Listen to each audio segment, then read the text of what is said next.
right, here's a total impromptu video that I just wanted to answer a question.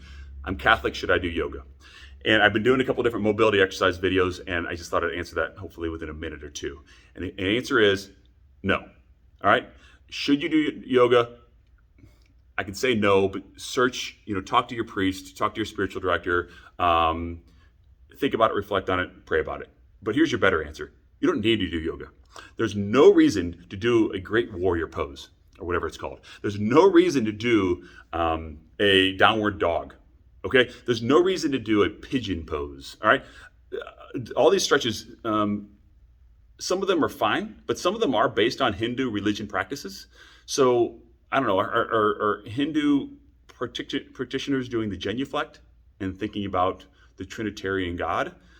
There's no reason to do yoga. Okay, so let's just leave it at that, number one. And number two, let's talk about just good joint mobility exercises and good flexibility exercises. For some reason in the secular world, yoga has just done a great job of marketing themselves, or marketing this accessible system that is then monetized in the form of yoga studios. So when people think of having tight muscles or stiff muscles, it's just programmed into us in the last 20, 30 years to say, I should go do yoga. And that's just simply not the case. We want to think about two things when it comes to flexibility and stretching. Well, from an orthopedic standpoint, let's say, from an anatomical standpoint, number one is we want to be stretching out movement patterns. What do I mean by that? Life is just full of patterns. You can listen to Jonathan Peugeot, Eastern Orthodox, amazing speaker and influencer on YouTube, and also an artist who is speaking a lot about symbolism and patterns. So search his channel. Check him out, Jonathan Peugeot, one of my favorite YouTubers. I don't want to call him a YouTuber. He's not just a YouTuber. He's a great guy, artist, Orthodox Christian. But he talks about symbols and patterns, that life is just full of patterns. Think of archetypes. Think of Lord of the Rings and the archetypes of Christ and the king, right? And the priest and the prophet. In movement, we have the same archetypical patterns, right? And that they've been through us for centuries, for generations. And that is our ability to squat down and stand up, our ability to genuflect or lunge, our ability to bow or hinge, our ability to push away or pull something towards us. These are what we call movement patterns. A pull-up is a very archetypical movement pattern. So what we do in Catholic Fit, and one of the better way to do your flexibility is to focus on those patterns and then restore those God-given movement patterns, all right, those fundamental human patterns that we've been blessed with through flexibility training and calisthenics.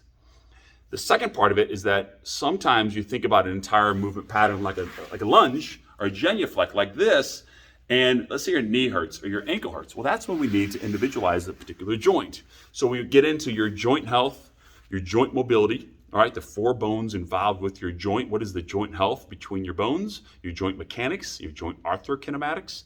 And then we can talk about your knee joint, your hip joint, all your disc and vertebral joints, your shoulder joint, your elbow joint, and we put this together, just as we put together, and I've said this before, our individuals, we're all individual children of God, right? We're all individuals, but we come together to form the church, to form community. And that's the idea with our stretching. Mobilize your wrist joint, all right? Mobilize your shoulder joint. Then you can do these bigger patterns that we use throughout life. Right? And so whether there's some sort of functional movement pattern or an activity of daily living, a physical therapist might say, that's what we want to be focusing on. Okay? Now, there's two things, a breathing element to yoga, and that's fantastic. Breathing is essential. It is essential for your health. Yoga did not teach people how to breathe. We need to breathe. Watch a baby breathe. Watch an infant breathe. All right? We practice stomach breathing. We practice diaphragmatic breathing. We understand the difference between breathing into your stomach using your diaphragm and doing an accessory breath where our chest raises when we breathe. All important breaths that we need to learn and understand. When you're trying to calm down, every bit of science says we can calm ourselves down, lower our heart rate and blood pressure by breathing. If you want to be mindful of your body, whether it's a hunger cue, whether it's how do I feel from last night's workout, am I stressed right now? Take a deep breath and think about that. All right, to incorporate breathing into your prayer, the Jesus prayer is a fantastic example of that. Breathe in, Jesus Christ, my Lord and Savior. As I'm inhaling, and exhale, forgive me. All right, forgive me, I am a sinner. That's not exactly the Jesus prayer, but that's a wonderful way that we incorporate breath, an inhale and then an exhale. All right. And so breathing is another important element.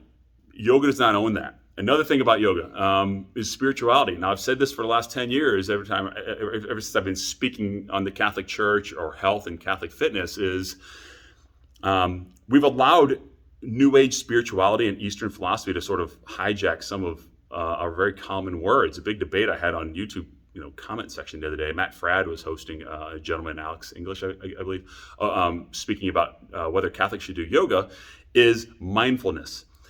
Mindfulness is just being mindful of your body. How am I sitting up right now? What does my spine look like? Am I using good posture? All right. Am I able to stand up tall and breathe into my stomach? Am I holding my breath as I go for a jog or stretch my calves? Am I hungry right now? And why am I hungry? Am I hungry because I'm around other people eating chicken wings and I'm just going to have some chicken wings? Am I physically hungry? Am I bored and that's why I'm hungry? Those are examples of mindfulness. Mindfulness does not always have to be this mindfulness revolution where the New Age spirituality movement is taking over our brains and telling us to release our conscious mind so we can get in touch with some yada yada. Okay? We can be mindful as Catholics. Do not allow the semantics and the language that these other practitioners are using to infiltrate some of these good words that we use. All right? I talk about mindfulness all the time. If you're talking about Eastern philosophy or Eastern religion practice, then yeah, fine, but call it what it is. All right.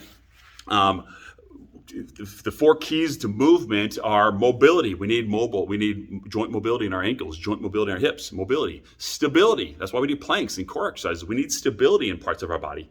We need motor control. Our body needs to move well and have motor control, and we need movement mindfulness. We need to know, am I standing up tall? Am I breathing correctly? Is my chin tucked a little bit? What does my spine look like? How do my hips feel? Mindfulness is a good thing, okay?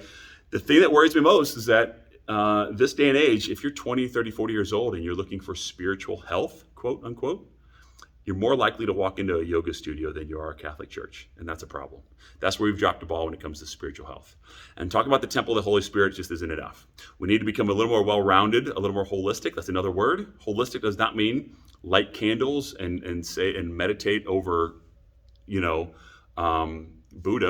Holistic just means holistic means we're talking about the whole body. We're talking about the whole mind, the whole spirit. We're talking about everything together and how these things integrate into patterns that form our lives and our habits and our thoughts and our ideas and our prayers, right? So we need to think a little more holistically in how we're approaching our health and speaking about that appropriately. All right, so our bodies are all we got. Our bodies, again, are the vehicle of our mission, right? Our mission to serve others, our mission to become disciples. Okay, so that's my little 8 minutes. Sorry, that went on much longer than I thought. But I think, I don't know, I think Bishop Barron talked once about, I don't know if it was Vatican II, that they dropped some of these words about being spiritual or spirituality. And some of these different words that we used to use, and the yoga and New Age spirituality and New Age spiritual movement came up and just stole these and ran with them. And now we're worried about them. All right. But no, we have to get up and get moving. All right.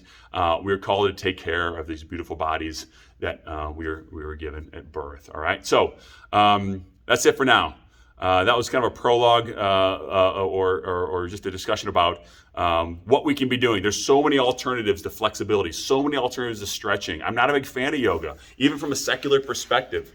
People go into yoga classes, it becomes very competitive. They look at each other, they look at other people, they wonder why they can't do that stretch, so they contort their body into some funky position just to do some silly stretch. They hang on their meat, meaning they do some stretch where they're gonna hang on their hip joint. Instead of doing a good hip stretch, they're just hanging on their ligaments. So we do not need to do yoga. If you're looking for an alternative, subscribe to my channel and we'll talk about it all. If you want to try a Pilates class, it's not too bad. There's other alternatives out there, but and some of the Catholic yoga alternatives, I'm not going to name them. They're okay. I worry some of them are basically yoga with Catholic prayers. And so just be wary of that as well. Search your soul, pray about that, but let's not take this too lightly.